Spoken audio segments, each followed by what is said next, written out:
Hello, I'm Terrydavidmulligan, Mulligan Stew, CKUA Radio, and Tasting Room Radio, Mulligan Stew podcast, and the YouTube channel. This is a story I'm delighted to tell you about, a feature. There has been a war of words and chest thumping between the Alberta and provincial governments in BC and Alberta about BC wine.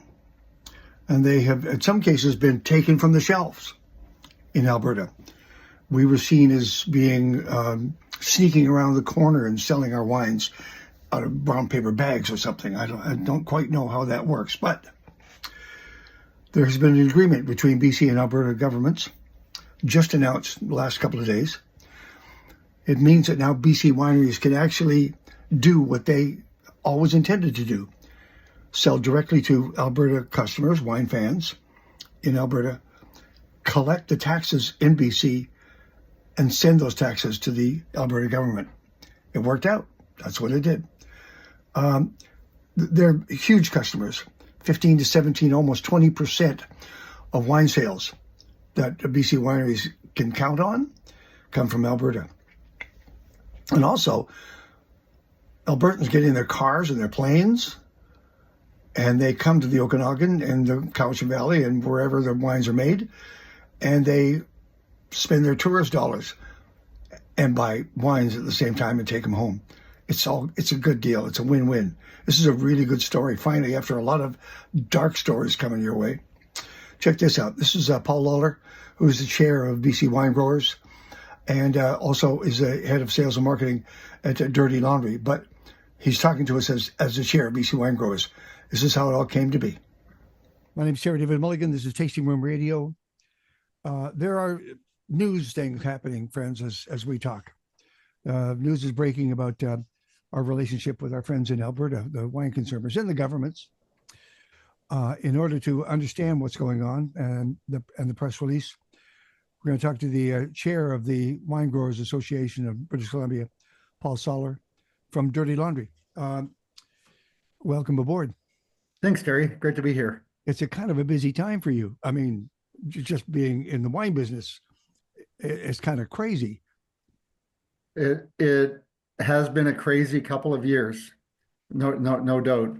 From the 2022 frost in December to the 2024 frost in January. It's devastated the Okanagan in terms of grape production. So this is a little bit of welcome good news and kind of a light at the end of the tunnel, and something that we've been working at for probably 10 years. So Paul, what I'm going to ask you to do is to demystify this press release, because it's pretty fancy schmancy stuff at that level. What's changed about our relationship with Alberta over the last couple of months? Well, as you may or may not know, I think on January 22nd of last year, wineries who were selling direct to consumers from BC wineries to Alberta were issued a notice from the Alberta government that you would have to make a choice: either sell direct to consumer, or if you do that, you will lose your ability to sell into their wholesale market, which they do control. Exactly. So a lot of wineries had to make some very difficult decisions in January of last year of whether they wanted to stay with the direct-to-consumer channel or the wholesale channel they built up. So a lot of wineries at that point decided to stop selling direct-to-consumer. A few decided to stop selling wholesale. Yeah.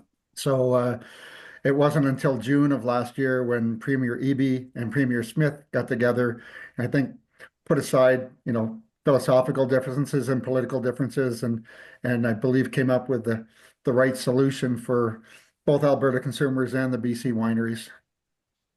And at the time that it went down in 2024, it was a dark time for BC wine. It was the worst possible timing, and I said on the air to my Alberta listeners, what are they thinking about? It's a time to reach out and help across the border, and because they're farmers just like you are. This is not a flashy industry here so much as it's a farming community. It's communities, And you in Alberta can recognize a farming community. You know what it looks like. You know what it feels like. So to then throw this down and say, well, we're going to stop your sales. We're going to take you off the shelves in Alberta. That was a crushing blow. It was hard. It, it absolutely was, because I believe it came about a week after the frost when we figured that, this was 2024 was going to be a write-off year in the Okanagan for grapes. And to have that piled on, it was, yeah, challenging, I would say would be a good word, Oh, but that's a kind a kick in the gut would be another word and or another phrase that you could use, but it was dark times at that point. So as of now, BC wineries can ship direct to consumer in Alberta. That is correct. They have to go through a process. Wineries have to register with the AGLC, uh, sign an agreement that we will, collect the Alberta administration charge, Which is what which is fair, which is we've looked at that for years. you offered that time and time again. You said we'll pick up the taxes and send them to you.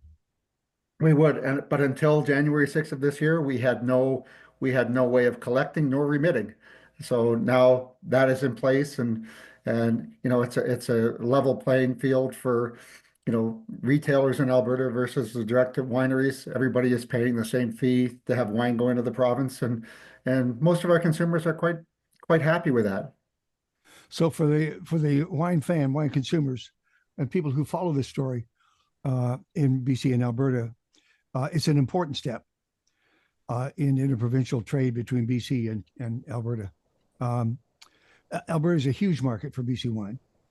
Absolutely, it is. It's probably, we were looking at it this morning, somewhere between 15 and 18% of our total wine production goes into Alberta. That is a significant market. Sure. And what's the next step then? In terms of, Just just our relationships. well, they've announced that this is a pilot project and they're going to run it for a year. But uh, in direct discussions that we've had with the Alberta government, that's not the gist and that's not the goal. They want to see how the program's going to run, and they want to see if they have to make some tweaks to it in the coming years. But my view is that it's here to stay. So long as BC wineries play by the rules and remit what they're supposed to remit, Alberta will be happy. We will be happy. Uh, what's your um, what's your most popular wine currently at Dirty Laundry? Dirty Laundry, it's our Hush Rosé.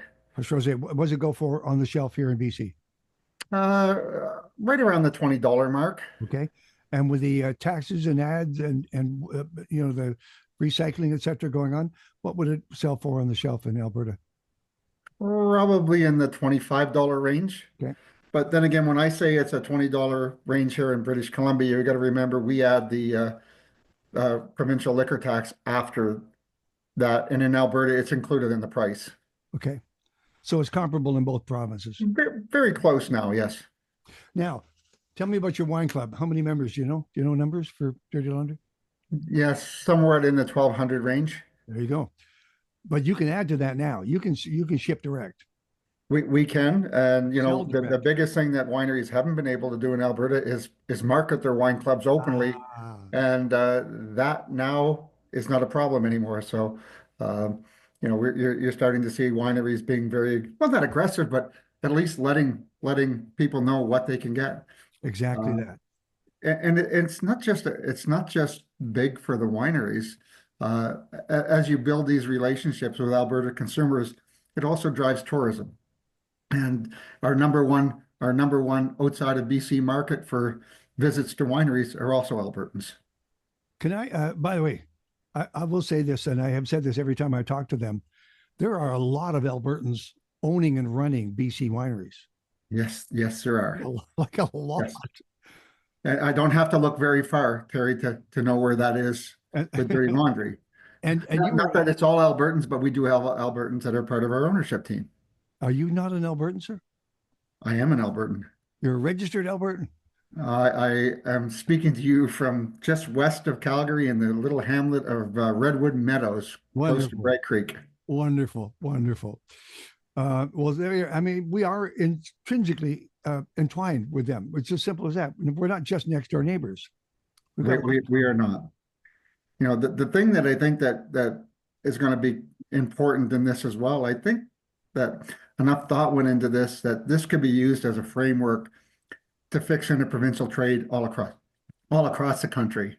We still can't legally ship direct to consumer in Ontario or Quebec or or British Columbia, or not British, or New Brunswick. I think Saskatchewan, Manitoba, and Nova Scotia right now are the only ones that have totally open borders. And of course, BC has. BC is not just open to BC wineries; it's been open to Ontario wineries, and Exactly. BC has taken a real lead on this, and sure, we have a wine industry. So does Ontario. So does Quebec. So does Yeah. Nova Scotia. It shouldn't be so hard to sell wine in your own country. No. I got a note here. Hold on a second. We are the only wine producing nation in the world that does not consume principally its own domestic wines. That is true. Now, in fairness, I don't think we can produce enough wine right now True. to make that like it is in France or Italy. But the fact that we have to struggle to get it into markets that are inside our own country is and the fact that we're being adhering to laws that were pre-prohibition and are still on the books, and they're still unenforceable. They're not enforceable. They're legally. Anyway, that's a whole other. Yeah. Thing. I mean, there was a very large question whether it was ever really illegal for a winery to ship into Alberta. The question was, the legislation is written as it's illegal to import wine, not to export wine. Let me take a quick break here. When we come back, we'll talk about me trying to get arrested 14 years ago, and we'll talk about the timing of this. The timing is really interesting for 2025. He's the chair of the Wine Growers Association in British Columbia, Paul Sawler from Dirty Laundry, and we'll be right back. Things are changing, friends, in the BC wine business. I'm Terrydavidmulligan, Tasting Room Radio. We've been doing this show for 17 years, and we've seen changes come and go, but this one's a big deal. This is the fact that we now have an agreement between BC and Alberta where BC wineries can now ship direct to consumer to your front door. Simple as that. For you Albertan wine fans out there, you know what I'm talking about. We've been hammering this for years and years and years. And finally, there's some sense being shown. Thanks for doing this, Paul. I know it's a busy time for you. For example, let me take it right down to the nuts and bolts. Your Dirty Laundry is very busy and makes great wines and has lots of friends in Alberta. How does this affect you directly? What do you think, just as a winery? Well, I think the biggest thing it's going to enable us to do, and as most people know, the most profitable channels for wineries in any case is something you're selling retail direct to consumer rather than going through wholesale channels. For sure. So, it's going to give Dirty Laundry the ability to really start to market the winery more so in Alberta than we've been able to do in the past. And, hopefully pick up some fans, pick up some people that we may have lost in the past. We see a tremendous growth opportunity in both traditional direct to consumer sales like e-commerce and with Wine Club. And we're now shipping directly to all 4 Western provinces. That's the deal. Yes, exactly. And Nova Scotia, that's even better. And Nova Scotia. I wanted to ask you about the timing of this. Oh no! 14 years ago, I tried to get arrested at the border. It was called. I had press called it a stunt, but I was prepared. I was prepared to be arrested and end up in Banff jail with these wines because I was calling their bluff. Are you going to arrest people at the border in Canada? This hard border in Canada? And they didn't. We got great press on it, and it started things rolling. There was a bill eventually showed up, but then nobody could agree. The provinces couldn't agree. Anyway, that's a long story, but this has been going on for a long time, from the setup to the punchline.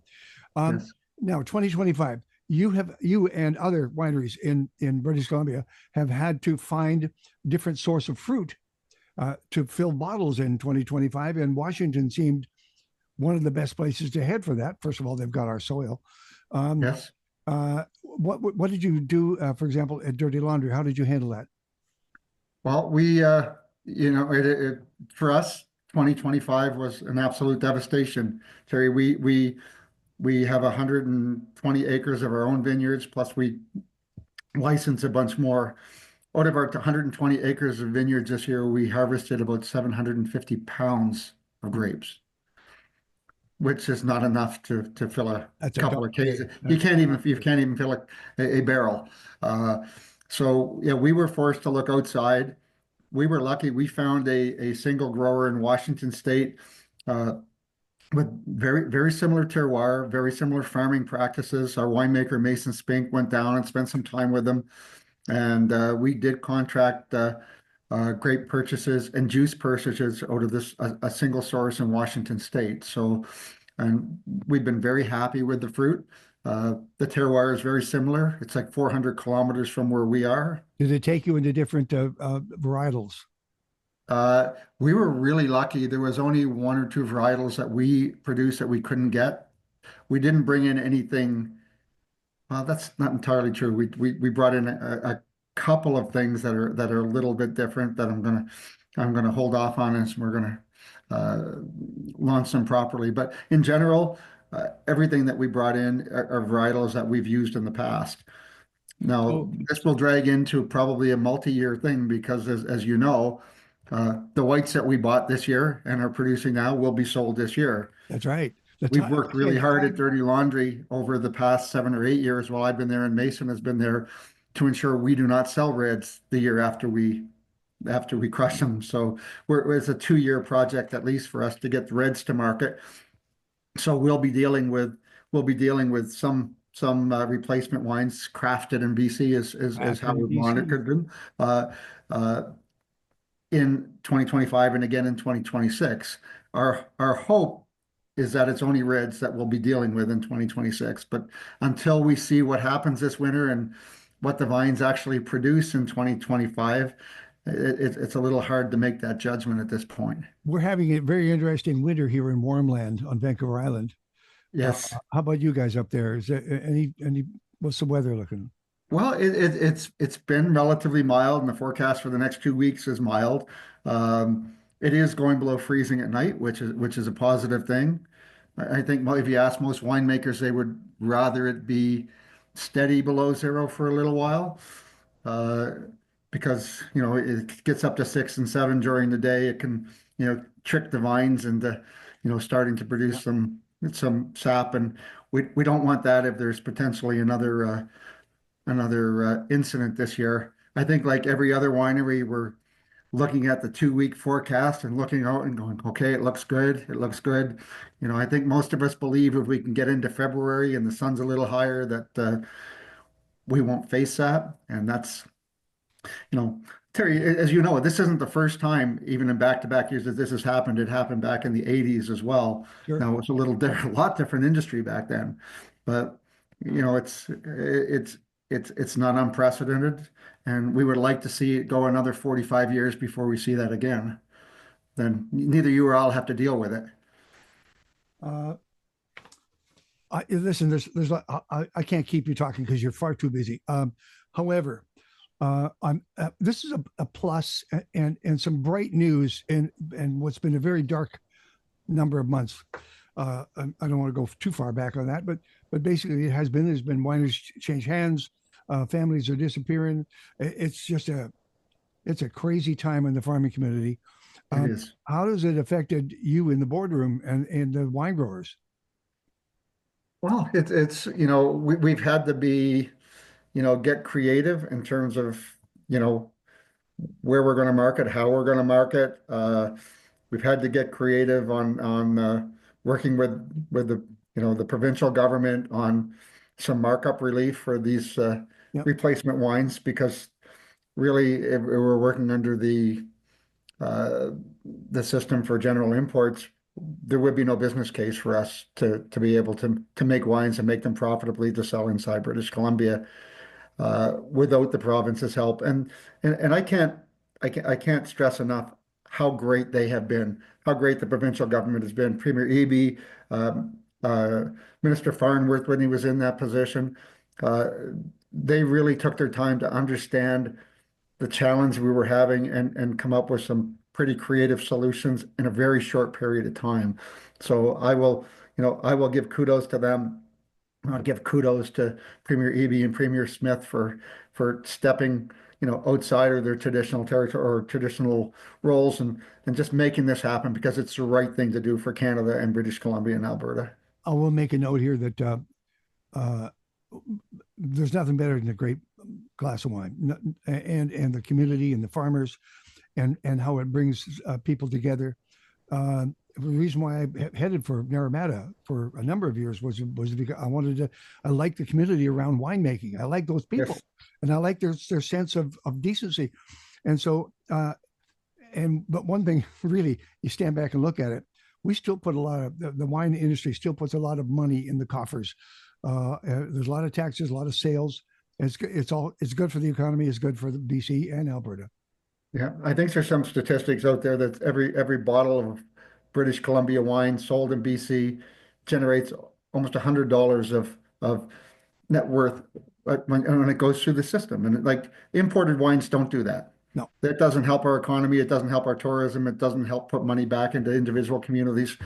And buying BC wine does. So it's not just good for the wineries, it's good for the whole economy. just as an aside, somewhere in the stack of paper that I have off to my side, I have a list of the wineries that are pouring at the Vancouver Wine Fest. Is Dirty Laundry coming down? We are not going to be there this year. And again, a lot of that has to do with the fact that Yeah, most of our wines aren't ready yet. exactly. And it's going to be a difficult year to try to figure out where you show these, how you show these. Our goal at Dirty Laundry is for somebody to pick up a bottle of Hush next year, and when they taste it, have said, "Oh, that's Dirty Laundry's wine." Yeah. And that's our goal. And Mason's goal is to be consistent and be true to how we make wine and what our customers like. And we're ready for the challenge this year. There's going to be a lot of work, a lot of education that has to be done with retailers and consumers. Mason, speak for mayor. Absolutely, positively. Thank you for doing this. And what's your website so people can follow along? For wine growers or for Dirty Laundry? Both. Wine growers is winebc.com and Yep. Dirty Laundry is dirtylaundry.ca. Thank you so much. And Thank by the way, Terry, just as a note, we've Dirty Laundry has after 20 years made a name change. We are now Dirty Laundry Winery, no longer Dirty Laundry Vineyard. Okay. So You're still Dirty Laundry. it's still Dirty Laundry, absolutely. So Paul Sawler, who is the chairman of the Wine Growers Association of British Columbia, and the man in charge at Dirty Laundry. Thank you so much for sitting in with us. thank you very much for having me. I appreciate it.